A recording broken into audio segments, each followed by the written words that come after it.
Welcome to On Track, a podcast where we talk all things business, marketing, and motorsports. Today, we have the absolute honor of having our guest, Brandon Woyshnis, on, who is an automotive filmer and photographer. Brandon has shot some of the coolest cars I've ever seen, traveled all over the world for his passion, and built an incredible team that has helped back him along the way as well. So we're super excited to talk to you and just kind of hear more about your journey and how you are doing what you're doing. Thank you for having me. Yeah, absolutely. Thanks for coming. Well, I guess just starting out, I'd love to hear a bit more about how you got into being an automotive photographer. Where did the love for cars come from, and then the love for photography? I think just kind of how most kids grow up, where like their dad is into something or their brother's into something. So my dad's always been into hot rods and modifying cars when he's grown up, and that just kind of trickled down to me and my older brother. And my brother got into cars, and then we'd play Xbox and play Forza or like Grand Theft Auto, and always be doing races and stuff on there. We also did a lot of like airplane stuff, and so I think just kind of naturally guys like loud, fast things with motors and wheels and stuff. So it just kind of naturally happened where we just got into cars because of all that. And then in high school, I had a car that I had just repainted and wanted to take photos of for Instagram, and I wanted nicer photos than the iPhone 4s or whatever that we had back then. And I knew that my mom had a DSLR hidden away somewhere, so I went, kind of found that and stole it from her. It was like a little $50 Nikon of some sort. Didn't come with an SD card, so I had to run to Target or whatever, get an SD card for it, and then took my car out to an abandoned building in town, take some photos of it, and then I'd go to like a beachfront spot where you could see the water, take photos of it there. And then my friends from school, who, all my friends were car people at school too, so they ended up seeing my photos I was posting on Instagram and wanted photos of their cars. So we'd go out after school or like during our lunch breaks or something and go to the same spots, take photos. They would post them on their Instagram, and everyone in school kind of made fun of us because all we cared about was our cars. At least that's what our Instagram looked like. Obviously, we take our cars to go like get food together and everything, and the cars just happened to be the thing that brought us together. But and then they would start posting the photos on like Facebook groups, like Subaru groups, because most of ours were Subarus. And then people from those groups would start hitting us up, or like, hey, there's this meet here, come take photos at this meet. So I'd bring my camera to these little meets, local or like some in Seattle, start taking photos of cars there, posting them on my Instagram as well, just because I like the photos. And then it just kind of trickled from there, where more people would hit me up, and I somehow stumbled into photography. I didn't even care about photos or nothing really that much in that regard, but it just kind of snowballed from that. And his content is incredible. Like, if you are following nearly any car page, they've most likely reposted Woyshnis Media imagery. I've had some videos that have gone viral that across my feed I've sent to you. Mm-hmm. I don't know if you remember that, but in the past where I'm like, I'm pretty sure this is your image that's being used as like the cliff for this video. But you've done some amazing content, and Thank you.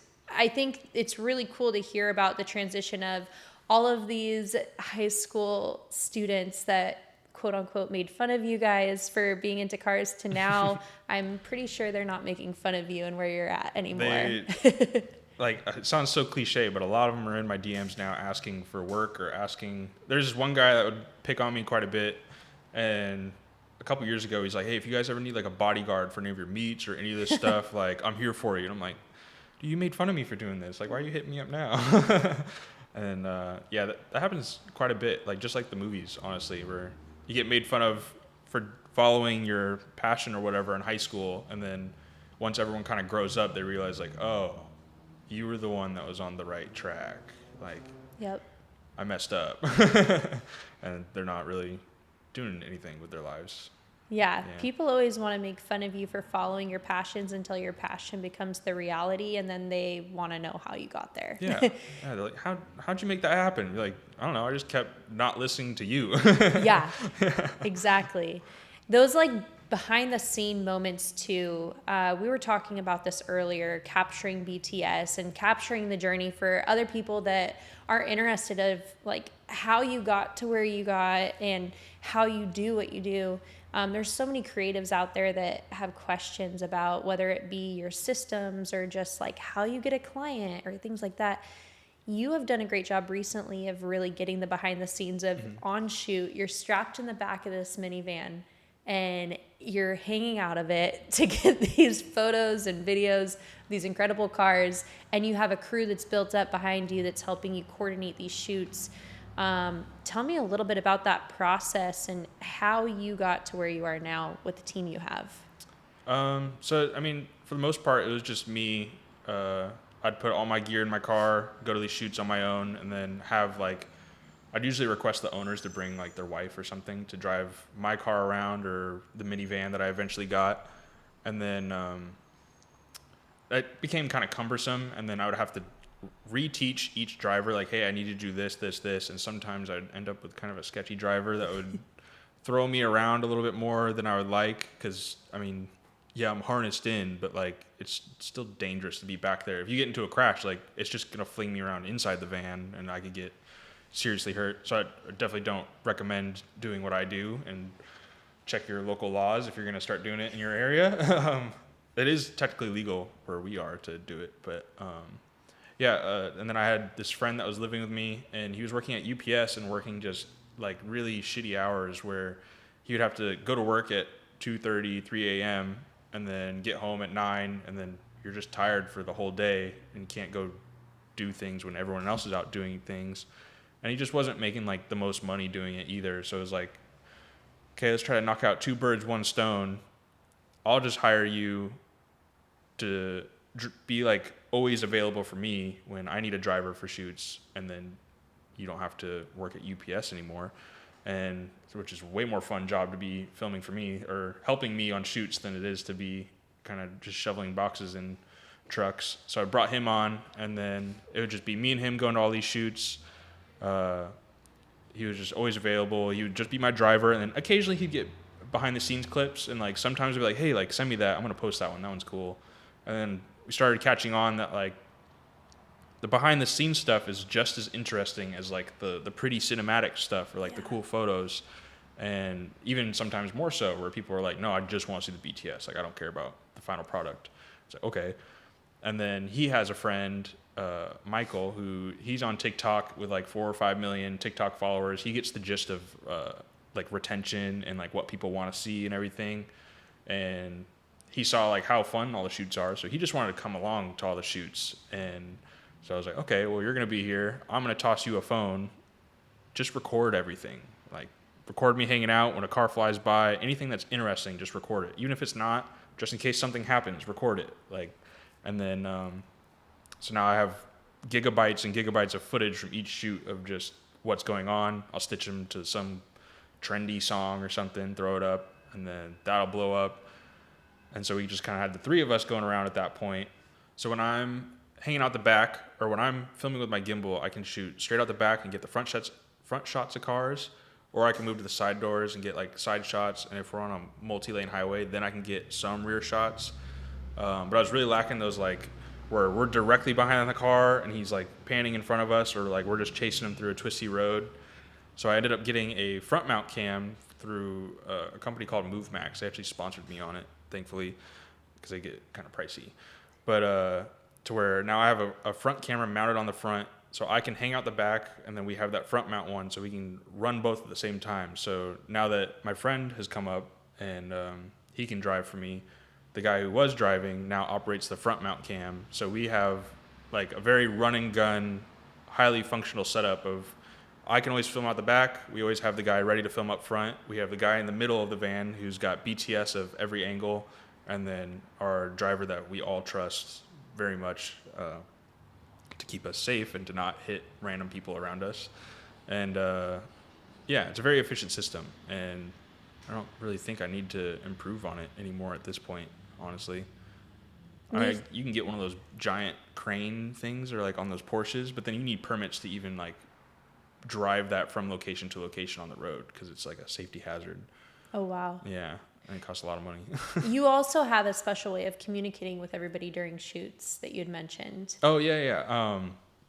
Somewhat. So like for the most part, it's just me hanging out the back as a monkey, and if we're shooting multiple cars, I just keep it to generic hand signals, and people understand all of them. We're like, come forward, go back. I'll point to a certain car, like I need you to go over to this lane. I need you to go over to this lane. If I want them to do a flyby, I'll just wave my hands frantically, and they usually get the gist. But recently, I've made a really good improvement of this company, EarTech, also sponsored me, and they supplied me with these headsets to where I put them on the subject drivers. I have one, and then my driver has one. And it kind of puts us in this like Xbox Live party chat where it's super clear communications. It's not like a walkie-talkie where you got to pick up the button or pick up the walkie-talkie, click a button, or you're not on a phone where you get all the wind noise of everything happening. It's like very clear communication, and I can just talk to them easily, like as if I'm sitting in the car with them, like, hey, go do this, go do that. And it makes everything flow so much nicer, and it feels a lot safer too. But it feels like you're playing like Forza with real life cars all around you, like racing around the streets, and you can call out things that are happening, like, oh, that guy flipped me off, or this guy's, they're smiling and recording, like rev for them, yada, yada. It makes shoots a lot more fun. That's awesome. So what has been one of your favorite shoots so far? I know you've done so many and have worked with so many different types of cars. What has been probably the most memorable? Every time I get asked this, I always freeze because my brain goes to like 4 or 5 different shoots that are crazy. But one that like really stands out to me and that usually comes to mind first is when I shot Super Trofeo, which is one of the shoots or like final videos that kind of blew up my channel, and like I got a lot of exposure and a lot of views from. I think it's at like 22 million views now, which for a car cinematic is pretty decent. And but at the time, it was my favorite car, especially modified car that was out. So it was a Huracan with a Super Trofeo race kit on it, and this is back when like twin turbo V10s were still new. So that was, like one of the best sounding motors once you put the twin turbo setup on it. And so it just kind of had all these aspects of like being the perfect car to shoot, and it was gray, which on silver BBS LM. So like that color combo is really easy and nice to film too.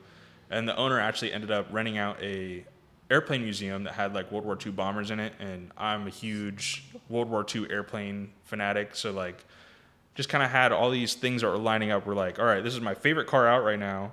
We get to shoot it next to some of my favorite things. And then it was also back before I had anyone helping me on the shoot, so I just flew my girlfriend down with me. I told her like, hey, I'll take you to Disneyland for a couple of days if you help me on a couple of these shoots. So she was driving for it, and we got to take the car up to the mountains and rip around, and I had to ride with him to get some shots. So I got to feel like a twin turbo V10 back then, which that was like, again, it was a newer thing, and that was one of the faster cars I'd been in. So I got that experience, and I don't know, the owner took us out to go get tacos and stuff, and he was just a really funny, like down to earth guy that just joked around a lot, and it was really nice to my girlfriend too, which was nice. Like, didn't ignore her like most other people usually do. And just everything about that shoot just kind of flowed nice. And again, with it being one of the first ones to really blow up, it's kind of hard to overthink that one. Absolutely. No, that sounds iconic. Yeah. So tell me a little bit about the networking side of your business, because the really cool thing is that obviously you're shooting all different types of cars. Mm-hmm. A lot of the people that own these cars, they're car fanatics, but they're also typically going to be doing something else on the side that, some type of like business owner or, some other type of passion that's allowed them to pursue their love of cars. So networking wise, you've probably had some awesome opportunities and been able to work with all different types of people. Yeah. How has that helped your business? How does networking look for you, and how has that helped you get more clients? So I'm really in like the more like private owner sector of clients, I guess you could say. Like, I don't do a lot of commercial work. I try to avoid working with companies just because they want things shot this way, this way, this way. And I'm like, nah, I don't want to be told what to do. Yeah. And so networking for me has just been, when I do shoot with someone, like I just become their friends. And it's like, it usually happens naturally. We all enjoy the same things, or they enjoy cars. They enjoy the art of photography or videography around capturing the beauties of the car. So really just naturally networking has just been being nice to people and being genuine. And usually people will gravitate towards you being genuine towards them, and they'll see that. And then if the shoots are really fun, especially since they're so laid back and I'm not like, oh, we need to do this, we're on a tight schedule. And like, there's nothing like that. Usually I don't have a plan going into any shoots. And they always enjoy it. And then usually, like you said, they're business owners of some sort, or they're connected in some ways. And just because they enjoy working with me, they'll be like, hey, like, you should hire this guy. Hey, you should hire this guy. So that's how I get most of my contacts, is just from the friends that I make. And they're like, no, like, you need to hire this guy, not that other videographer that does all this commercial work that, isn't as fun to shoot with. And that's just kind of been the best way to go about it for me, at least. It's just being nice. That's awesome. Yeah. So a lot of it sounds like, has been word of mouth. Are you still doing, I know you said in the beginning it was a lot of car meets and things like that. Are you still going to a lot of car meets? I saw you were at Car Week down in Monterey this past year. Yeah, I'll do Car Week. When it comes to normal car meets, I kind of avoid them now. There's just a million people walking around with cameras, and it's usually they stop. Like, I'd love talking to people, but my social battery is really limited. And so people start talking to me and stuff, and it's like, okay, like, I'm just here to like come grab food and like hang out with my friends and look at the cars. Yeah, then I'm getting stopped like every 5 seconds, like, hey, like, what camera do you use? Like, oh, how'd you do this? How'd you do that? And it's like, I don't feel like I'm the expert that people should be asking. So I'm always like, oh, like, man, let me go talk to my friend over here. So I just kind of don't really go to car meets anymore. But Car Week, on the other hand, I will go to every single year, because it's like extreme Pokemon hunting. Like, I like to call like the cool specs and stuff like Pokemon, and everywhere you go down there, they're everywhere. Like, you step outside of your Airbnb and there'll be a P1 and a 918 and a McLaren F1 just driving by, which is like, I don't know, $20-30 million worth of cars just casually. And then again, the networking side, where you just end up meeting these people on 17 Mile Drive randomly. So there was I was filming just whatever cool cars I could find on 17 Mile Drive, and then there was this really pretty Porsche. It was a 996 GT3, like very tastefully modified, and it was like a Brewster green, I think, but it was really pretty green. I was drawn to it, and so I just hit him up, I walked up to him.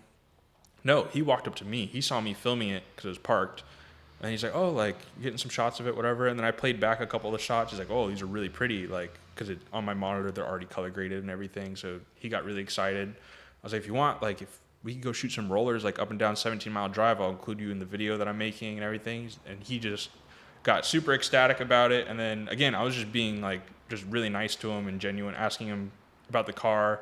And there was a LaFerrari right next to his car, and I was like, fuck that thing, like, I want to talk about your car. And he loved that. And then now my last trip to SoCal, he ended up booking me for a full shoot with photos so he could sell the car. So it was just one of those things that I just saw a pretty Porsche, and then I actually ended up, for lack of better words, making money off of him, because I just went out of my way to talk to him about his car, and he ended up liking me or whatever. And then, that's just networking wise, that's kind of how a lot of it happens, honestly. Are there any other events outside of Car Week that you would recommend going to, or that you go to on your own? I honestly don't really know of many. There's one, and there's Hypercar Invitational, which this year they were Velocity Invitational, but that's invite only, so I guess I can't really promote that. Yeah. Goodwood Festival of Speed in England, I've always wanted to go to. That'd be insane. I've never been able to, but I would, if you're in England or if you're able to make something like that happen, that would be an amazing one to go to. Tokyo Auto Salon is another one I really want to do. I really want to go to Japan to film. I'm trying to do that this spring when the cherry blossoms are out, but they're only out for like a week, so I gotta like pinpoint that week and get lucky, kind of that everything lines insane. Up. Yeah, and their car culture over there is just so cool to me. Yeah, so outside of Car Week and Goodwin and some of these other ones that are out there, have you done any rally events? Yeah, I've gone on a few rallies, like the Express Rally, and then both of them are my friends, and my other friends, Race Exotics Rally. I've been invited on like New Rally and a couple of like the higher end ones, but they're very party oriented, and that's just not really my thing. I like just hanging out with the cars and hanging out with the good people at like a nice place to eat or like a brewery or something, but not full on club partying like a lot of them do. Plus, a lot of them, like photographers and videographers for stuff like that, are usually pretty underpaid and they don't pay the best. So the ones that I do, so like this last weekend I went on one, the Race Exotics Rally. We did a loop around Mount Rainier, and those are good. They're a lot of fun. And like Saturday night we rented out a movie theater, watched Ford versus Ferrari. And I say I don't like clubs and partying, but they all ended up going to a club, and it was one of their birthdays, so I went and hung out for a little bit. And my best friend, the one that just moved out from LA, he likes to feed me shots, and I got a little too drunk. Don't remember the night. Apparently, he found me outside my hotel room door, asleep at 3 a.m., and like my cards were everywhere on the ground. Apparently, I tried getting in with like a casino card and not the hotel room card. So they make for good memories, and I ended up fighting a bush that night, I guess, and yeah, bunch of weird shit. But it was a lot of fun because I'm with my friends. I'm not getting hired for this random rally of people that I don't really know. Like, I'll do the ones that my friends go on and that are more local. I know the roads and everything, and I also give like. So, like, they don't have huge budgets either, but again, it's my friends, and I always tell them, like, as long as you don't give me a time limit that I need to finish the video, then I'll do it for X amount, which is, like, significantly cheaper than what I normally would. It's like, those are pretty much the only ones I do, but I've heard some of the bigger, more expensive rallies get very, very crazy, and I don't want to deal with very crazy. I think a big thing you mentioned, too, is let's talk about payment and knowing your worth, because it's very easy as a creative to get taken advantage of, and a lot of people don't realize the amount of work and hours that go into creating the videos that you create and the photos that you create. How did you come to now having yourself priced out at a certain level, where people are able to respect that, okay, you're no longer going to be in the few $100s anymore. Like, you're the real deal. You have a team to support. You have a family to support. What helped make that switch for you? I get asked this a lot too. People asking like, how should I price my stuff? I think it really just boils down to supply and demand, and then being able to tell people no when they can't afford your price or whatever, just being like, okay, then like we just can't do this. Yeah. Because then they'll go to someone who isn't quite as skilled or isn't as efficient with shooting, and they'll realize why you charge that price, and they'll come back to you later. But it really just boils down to supply and demand, where if you're not getting enough shoots, charge cheaper. If you're too busy, weigh up your price, and like don't become swamped with everything. But definitely being able to tell people no was a hard thing for me to learn. And it works, because like if you're stern on your price, they'll be like, okay, never mind, we just won't do it. And then the next morning they're going to text you, be like, all right, I changed my mind, we'll do it, because they're trying to get you to come down on your price and everything. But just be firm, make sure you're getting what you deserve out of it. There are a lot of photographers that think just because they have expensive gear that they're worth X amount, but I think a lot of it comes down to the efficiency and how easy you are to work with as well. So like, my shoots are very run and gun, and I'm very good at just working on the fly. I don't go into the plan, because every time you plan, the plans change, and then that just creates more mental headache for you and kind of bogs you down more. So one of my clients, he's a really big YouTuber. I won't say specifically who it is, but most people hearing this will Mr. probably Beast. Oh God, no. But he used to hire like a full camera crew for, a ridiculous budget every day, and he hired me for one shoot in SoCal, and he's like, you did what this entire crew couldn't do, like much more efficiently, and like you were able to pick us up from the airport too. And I was like, yeah. And then but I just made things very easy for him. And sure, I didn't charge nearly as much as that crew did, because at the time, I didn't even know you could charge that much for a day of filming. And then so he recently hit me up again, and he wanted me to come do something also again in LA, and my prices were a lot higher. And he was like, "Oh no, we just can't make that happen. Like, sorry, but continue filming cool stuff." And I was like, "Oh yeah, like no worries. Like you too. Like you keep doing these killer videos." And then he ended up texting me the next morning, like I said, and then just being like, "All right, never mind, we'll make it happen." Because, like, I think he tried reaching out to other people or something and realized, like, okay, these guys don't know what they're doing. They won't be as efficient. Like, I need the guy who can be run and gun and have these aspects that other people can't provide. Yeah. And I think one thing that you said that's really powerful is the ability to say no. It's so empowering. And that's something that I haven't really been learning until recently, is when you say no, it's respecting yourself and the other person. Yeah. So truthfully, the world is so abundant, and it's hard sometimes when you're in business and you're just starting off to realize that.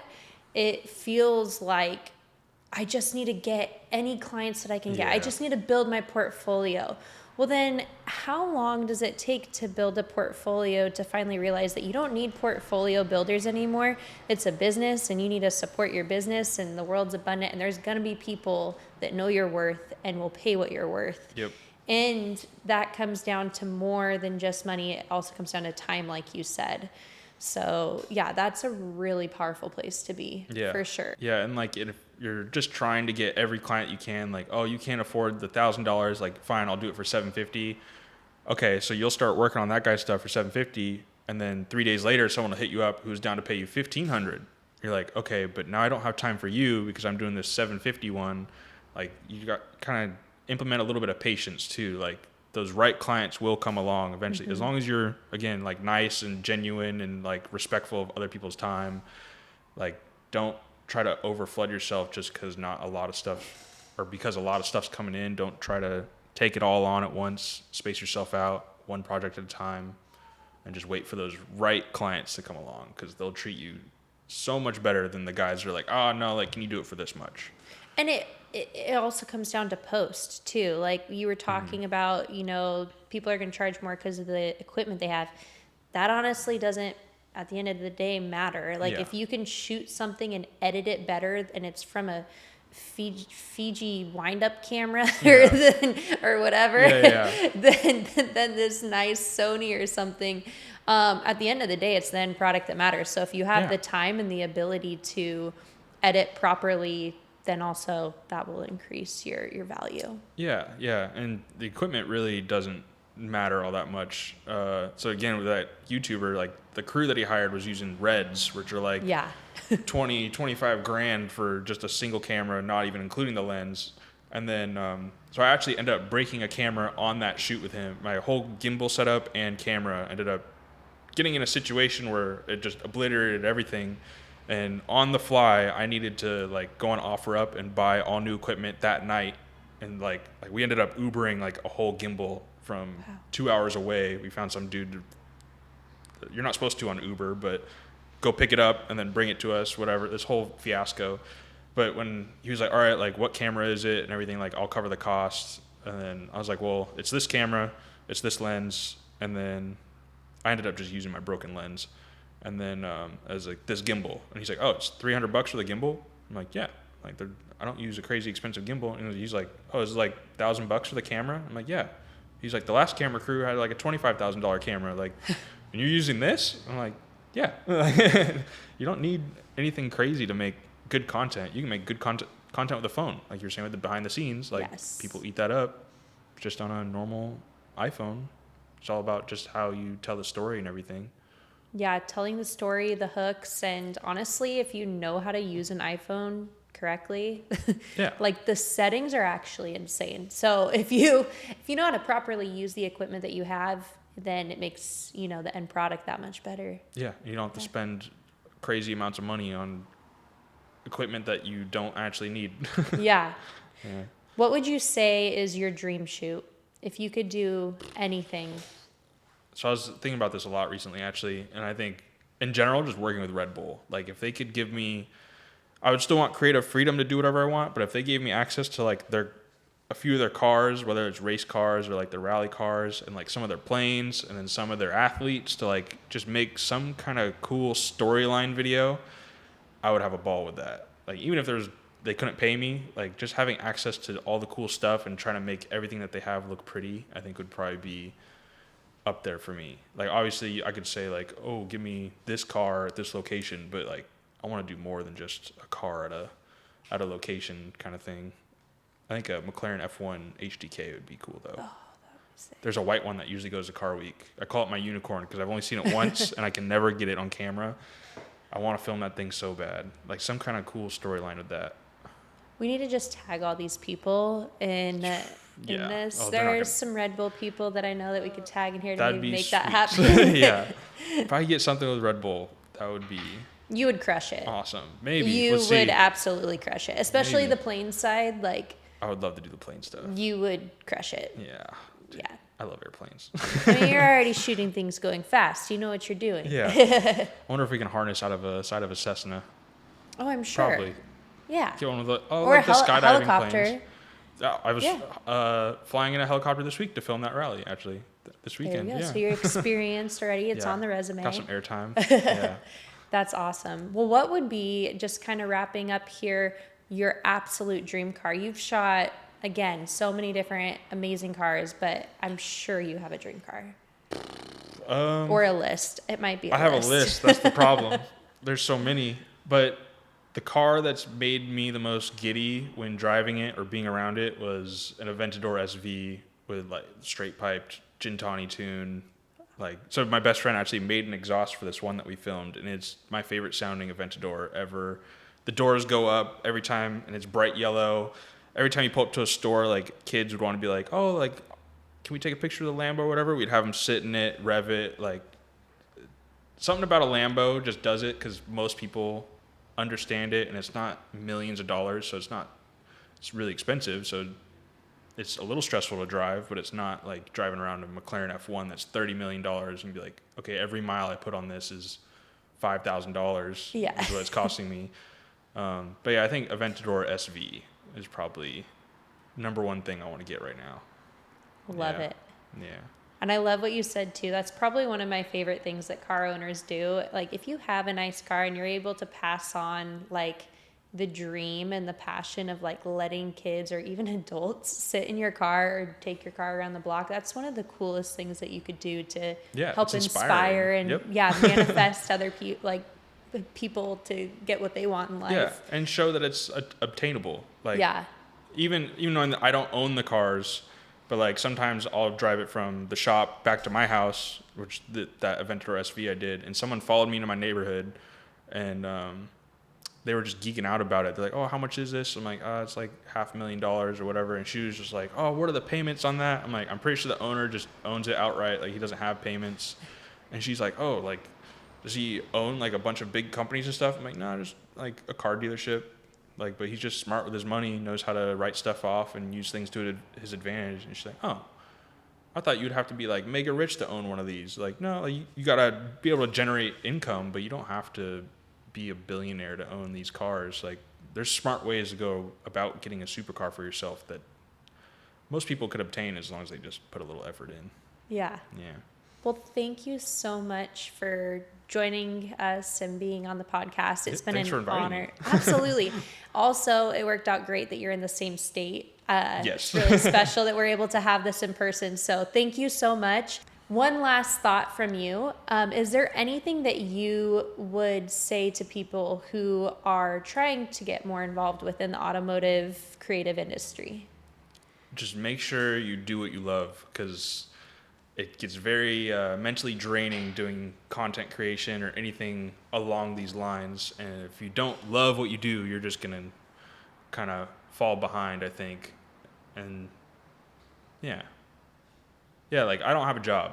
I just do what I love on a regular basis, and it ends up, somehow I figure out how to make money off of it, but I'm a lot happier since I don't have a technical job. I think it's just because I genuinely love cars and I love capturing the beauty of cars. And I think as long as you're following what you love to do and following your passion and figuring out how to turn your passion into a paycheck, you'll be happy. Well, thank you so much for joining us, Brandon. Yeah, I really appreciate it. Please go check him out on Instagram, TikTok, YouTube, Woyshnis Media, or there's also Woyshnis Garage, which I found out today, and that's also a really great page too. Yeah. So, And make that freaking Instagram. Also, follow us on our On Track Podcast Instagram. That'll be available after this podcast is released. Thank you.